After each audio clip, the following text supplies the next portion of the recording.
반갑습니다. 여러분, 날개달기 중1 통합국어에 오신 여러분들을 환영합니다. 이번 시간에는요, 시조 작품으로 윤선도님의 오우가라는 작품을 공부해 보도록 하겠습니다. 오우가라는 작품은요, 다섯 오, 벗우 노래 가짜니까요, 다섯 벗을 노래했는데요. 그 다섯 벗이 사람이 아니라요, 자연물을 들어 친구라고 이야기하고 있습니다. 이 다섯 벗은 곧 물, 돌, 소나무, 대나무, 달 이렇게 다섯 가지의 자연물을 의인화해서 자신의 친구라고 소개를 하고 있습니다. 각각 어떤 속성을 갖고 이야기를 하는지를 좀 살펴보게 될 텐데요. 우선 먼저 작품에 들어가기에 앞서서 고전 작품에서 고전 시가이면서 이 시조라는 장르 벌써 이야기를 듣는 순간부터 많은 학생들이 머리 아파요, 어려워요 라고 하는 친구들이 많을 거라고 생각을 합니다. 물론 선생님도 학교 다닐 때 고전 작품을 그렇게 좋아하지는 않았어요. 우선 어휘 자체부터가 현대하고 너무 달랐고요. 그리고 좀 아무래도 어렵다는 그런 어떤 해석상의 어려움들이 있다 보니까 어렵다는 생각을 떨쳐버릴 수가 없었을 건데 이번 강의를 통해서요. 시조도 또 고전 작품도 재미있구나. 또 이렇게 내용을 알고 나니까 참 이런 좋은 어떤 생각들을 잘 표현했구나 라는 것들을 알아가는 그런 시간이 되었으면 합니다. 절대 어렵지 않으니까요. 제가 재미있게 또 쉽게 이렇게 안내하도록 하겠습니다. 잘 따라와 주시기 바랍니다. 자, 그렇다면 우선 윤선도의 오우가 공부하기 전에 시조라는 장르부터 먼저 공부를 하셔야겠죠. 자, 윤선도의 오우가는 시조인데요. 시조란 장르가 무엇일까요? 시조란 고려 말부터 발달해온 우리나라의 고유의 정형시가라고 할 수 있습니다. 다시 한번요. 고려 말부터 발달해온 우리나라 고유의 정형시가가 바로 시조다라고 할 수 있는데요. 이런 시조는 지금 현대까지도 창작이 되고 있죠. 현대시조라는 양식으로요. 그래서 어떻게 보면 고대 문학이지만 고전 문학이지만 현대까지도 창작되고 있는 유일한 장르가 바로 이 시조다라고 말씀드릴 수 있겠습니다. 자, 이렇다면 이 시조의 형식은 어떻게 될까요? 시조는 3장, 6구, 45자 내외로 된 정형시입니다. 3장이라는 것은 초장, 중장, 종장의 3장 석줄의 형태로 되어 있고요. 6구라는 건 한 줄의 두 구의 형태, 45자 내외라고 했으니까요. 45자가 넘어가도 되고 조금 되지 않아도 크게 개의치는 않는다는 거예요. 사음보의 운율을 보면요. 사음보의 한 토막을 한 줄을 네 토막을 끊어 읽을 수 있죠. 한 장을. 그래서 3, 4조 내지는 4, 4조의 운율을 갖고 있고요. 3, 4조, 4, 4조라는 건 음수율인데요. 글자 수를 이야기하는 겁니다. 종장의 그 첫 음절은 3음절로 고정되어 있어요. 자, 이렇게만 말하면 아마 학생들이 좀 어려워할 수도 있을 것 같아서요. 먼저 그 윤선도의 오우가를 먼저 간략하게 첫 수를 소개를 해드리려고 해요. 총 6수로 된 연시조예요. 연시조가 뭔가요? 라고 하는 친구들이 있을 거예요. 연시조란 일반적인 평시조의 형태가 하나의 주제 아래 여러 개가 이어져 나오는 것이 연시조라고 합니다. 이을 연자를 써서요. 시조가 여러 개의 평시조의 형태가 이어져 있다는 거죠. 총 6수로 구성되어 있는데 그중에 첫 번째 수를 좀 소개하면요. 내 벗이 몇이나 하니 수석과 송죽이라 동산에 달 오르니 기더욱 반갑고야 두어라 이 다섯 밖에 또 더하여 무엇하리라고 하죠. 네벗이 석자고요. 몇이나 하니 다섯자, 수석과 석자, 송죽이라 넉자. 초장만 봐도요. 3, 5, 3, 4 이렇게 돼 있죠. 물론 3, 4, 3, 4 보통 4, 4, 4, 4 뭐 이렇게 쓰이기도 하는데 한두 자 정도 늘거나 줄 수 있어서요. 처음에 네벗이 석자, 몇이나 하니 다섯자. 요 몇이나 하니가 한 자 정도 늘긴 했지만 한두 자 정도 늘거나 주는 건 허용을 하죠. 45자 내외라고 했기 때문에. 이런 형태로 이제 전개가 되는 것이 시조라고 말씀드릴 수 있어요. 자, 그럼 여기까지만 들어도 머리 아파요 라고 하는 그런 친구들이 있을 건데요. 이 윤선도의 오우가라는 작품은요. 앞서서도 얘기했지만 자연물인 물, 돌, 소나무, 대나무, 달. 한자로는 수, 석, 송, 죽, 월이죠. 이 다섯 벗을 소개해서 마치 자신의 친구인 것처럼 소개하고 있어요. 의인화했다는 게 아주 이 작품의 독특한 표현법의 특징이라고 할 수 있겠고요. 그렇다면 이 작품 속에서 보면 5벗을 소개하면서 그 5벗이 가진 각각의 속성들을 이야기하면서 변함없는 그 자연에서 어떤 교훈이나 본보기를 얻고자 했다라는 것이 작품의 특징이라고 말씀드릴 수 있겠습니다. 자, 여기까지만 좀 듣고 나면 아마 여러분들이 조금은 어렵다고 느낄 수도 있으실 거예요. 그래서 늘 제가 준비하는 코너 가운데 하나가 있죠. 바로 김기주 주쌤의 라디오 단막 극장. 자, 시작해 보겠습니다. 자, 오늘도 변함없이 엉뚱이와 순진이가 등장을 하는데요. 자, 시조에 관해서 어떤 이야기들이 오고 가는지 한번 들어보고 이해를 도와보도록 하겠습니다. 자, 그럼 시작합니다. 순진이, 엉뚱아, 시조 어려워. 시조가 뭐니? 엉뚱이, 야, 그것도 몰라. 난 김기주 선생님한테 수업 듣고 나서 시조가 뭔지 확실히 알았다니까. 그래? 시조가 뭔데? 시조란 고려 말에 발달한 우리 고유의 정형시가잖아. 그 삼장육구 45자 내외로 돼 있고, 사음보에 3사조 4사조의 운율이고 종장의 첫 음절은 삼음절로 고정된다고 해. 야, 그렇게만 얘기하니까 모르겠잖아. 내가 예를 들어줄게. 잘 들어봐. 김기주 선생님한테 배웠던 오가를 좀 변형해봤지. 내 친구가 몇인가 하니 영이, 순이, 명이 아라구나. 저편에 순진이가 보이니 그것이 더욱 반갑구나. 두어라 이 5 여친 외에 또 여친을 두어 무엇하리? 야, 너 이제 보니까 완전 바람둥이였네. 뭐 내가 바람둥이라고? No, no, no, no. 모두 여사친이고 순진이 너만 진짜 여친이지. 야. 띵. 여기까지입니다. 갑자기 핑크빛 모드로 가는 그런 단막극이 돼버렸네요. 자, 잘 들으셨는지 모르겠는데요. 작품 속의 그 오우가를 엉뚱이가 아주 재밌게 패러디를 했어요. 물론 자연물을 의인화했던 것과 달리 여기는 직접 사람이 등장했다는 게 좀 재밌는데요. 영이, 순이, 명이, 아라의 순진이까지. 야, 진짜 엉뚱이 바람둥이인데요. 자, 순진이한테 순진이만이 자기 여친이라고 아주 좀 나중에는 고백을 하듯이 얘기를 했는데요. 그때 순진이가 좀 부끄러워했죠. 자, 이렇게 시조란요, 우리가 일반적으로 일정한 운율을 갖고 있고 일정한 형식을 갖고 있기 때문에 이런 것들이 정형시라고 합니다. 우리가 시조라는 것은 우리가 시가 양식의 하나인데요. 정형시라는 것이 기본적으로 일정한 형식과 그런 율격을 지켜서 쓰는 거죠. 시조의 경우는 아주 그 엄격한 형식이 정해져 있다고 할 수 있어요. 3장6구 45자 내외로 된 정형시가고요. 사음보 그리고 종장의 첫 음절은 꼭 석자를 지켜주죠. 두어라라고 해서 이렇게 뭐 석자를 꼭 지켜주고 이게 감탄사가 석자로 들어간다든지 뭐 이렇게 자유롭게 석자는 글자 수는 꼭 지키게 되는 것이죠. 자, 그렇다면 이제 본격적으로 윤선도의 오우가를 한번 들어가서 설명하도록 하겠습니다.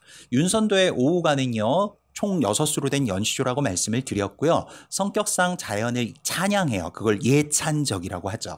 그래서 자연 친화적인 성격도 있고요. 물돌, 소나무, 대나무, 달을 자신의 친구라고 했으니까요. 자, 그러면서 한편으로는 각각이 가진 속성들을 통해서 뭔가 좀 자신이 본받고자 하는 바, 교훈을 얻고자 하는 바들 이런 것들을 이야기를 하고 있었죠. 제일 중요한 건요. 이 작품의 경우는 자연물의 인격을 부여하여 표현했다는 거. 의인화의 기법이 쓰였다는 것이죠. 그리고 여기에 역시 하나 더 상징, 즉 추상적 대상을 구체적 사물로 표현했다는 겁니다. 작품을 보면서 간략하게 설명을 하겠지만요. 뭐 우리가 소나무나 대나무 같은 경우들은 그냥 단순히 나무, 식물이라고만 볼 것이 아니라 이것을 통해서 어떤 지조나 절개라는 것을 떠올리게 되죠. 지조, 절개는 추상적인 거잖아요. 근데 그것을 소나무나 대나무로 표현했다는 것은 구체적 사물로 표현했다는 것으로 볼 수 있겠습니다. 자, 그렇다면 자, 먼저 오우가의 첫 번째 수를 소개할 건데요. 6수로 되어 있다고 했죠. 5벗을 소개했는데 왜 6수죠? 첫 번째 수는요. 전체 친구들을 소개하는 거예요. 자, 그래서 내 벗이 몇이나 하니 내 친구가 몇인 거 하니 수석과 송죽이라 물과 돌과 소나무와 대나무라 동산에 달이 오르니 동쪽 산에 달이 떠오르니 그이 더욱 반갑고야 그것이 더욱 반갑구나. 달까지 소개가 됐죠. 두어라 이 다섯 밖에 또 더하여 무엇하리. 나도 이 다섯 벗이면 더할 게 뭐 있겠어. 이거면 충분히 만족한다는 얘기죠. 그래서 다섯 벗에 대한 소개가 첫 번째 수였고요. 두 번째 수로 넘어가 보겠습니다. 두 번째 수는요. 물에 대해서 예찬을 하고 있는 작품이라고 할 수 있는데요. 구름빛이 좋다 하나 검기를 자주 한다. 구름빛이 좋다는 건 여기서 like라는 의미가 아니고요. 좋다는 깨끗하다는 의미예요. 그래서 구름빛이 깨끗하다고 하지만 검기를 자주 한다. 구름빛이 하얀 구름만 있지는 않죠. 언젠가 또 갑자기 또 먹구름으로 바뀌기도 하잖아요. 구름은 이렇게 쉽게 바뀐다는 거죠. 바람소리에 맑다 하나 바람소리가 맑다고 하지만 그칠 적이 한오메라 그칠 적이 많구나. 한오메라라는 건요. 고어에서 많다라는 뜻이에요. 현대어로 해석했을 때. 바람소리는 맑다고 하지만 그칠 적이 많다. 자, 그럼 여기에 소개된 구름과 바람은요. 구름은 하얗다가 금방 쉽게 검게 변하고요. 바람 또한 맑았다가 쉽게 그치죠. 이런 면에서 보면 구름과 바람은 쉽게 변하는 존재예요. 그러면서 마지막 종장에서 뭐라고 그러냐면 좋고도 그칠 리 없긴 한 좋고도 깨끗하고도 그치지 않는 건 물뿐인가 하노라. 물밖에 없는 것 같다. 물뿐인가 하노라. 그래서 이 작품 속에서는요. 구름과 바람을 물과 대조했어요. 구름, 바람은 쉽게 변하는 존재인데 물은 불변하는 존재죠. 물의 영원성을 예찬했다라고 할 수 있겠고요. 세 번째 수로 넘어가 볼게요. 세 번째 수에서는요. 자, 바위의 불변성에 대해서 예찬을 하고 있는데요. 꽃은 무슨 일로 피어서 쉽게 지고 꽃은 무슨 일로 피어서 쉽게 져버리고 피었다가 금방 시간 지나면 져버리죠. 풀은 어이하야 푸른한다 누르나니 풀은 어찌해서 푸르는 듯하지만 쉽게 누르라니 누렇게 시든다는 얘기죠. 아마도 변치 아닐산 아마도 변치 아니하는 것은 바회뿐인가 하노라 바위뿐인가 하노라라고 해서 바위에 변하지 않는 불변성을 역시 예찬했다라고 할 수 있겠습니다. 꽃과 풀과요 바위를 대조시켰어요. 꽃과 풀은 쉽게 피었다 지고 쉽게 시들지만 바위는 늘 그 자리에 영원히 그 자리를 지키고 있죠. 바위의 불변성을 예찬했고요. 자, 3수 봤고요. 4수로 넘어갑니다. 여기선 4수에서는 소나무의 지조와 절개를 예찬하는데요. 더우면 꽃 피고 추우면 잎이 지거늘 솔라 너난 어찌 눈서리를 모르는다. 소나무야 너는 어찌 눈서리를 모르는구나. 여기서 소나무야 사람처럼 불렀죠. 의인화했고요. 눈서리를 모르는다. 눈서리라는 건 여기에서 시련이나 고난을 상징하는 시어라고 볼 수 있어요. 눈과 서리가 치는데도 푸르름을 간직한 소나무 어때요? 그 꿋꿋하게 지조를 지키는 모습이라고 할 수 있겠죠.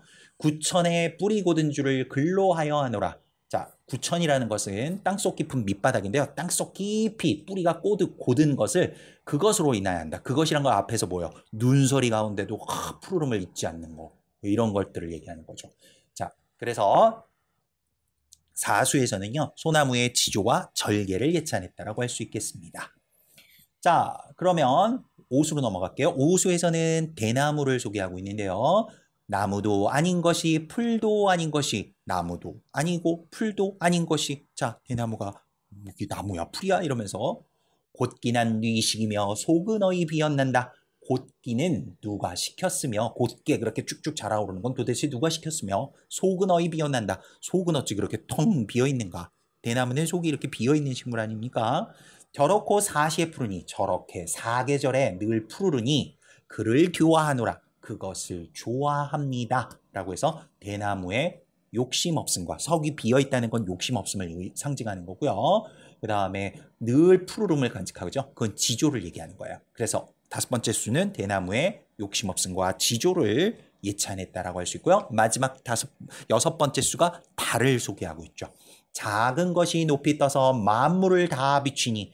자, 밤에 환하게 달이 뜨면 모든 것들을 비추잖아요. 작은 것이 높이 떠서 온 세상을 다 비추니 밤중에 광명이 너만하니 또 왔느냐. 밤중에 이렇게 밝은 빛은 너만하니가 또 있겠느냐. 여기서 달을 너라고 지칭했죠. 의인법이고요.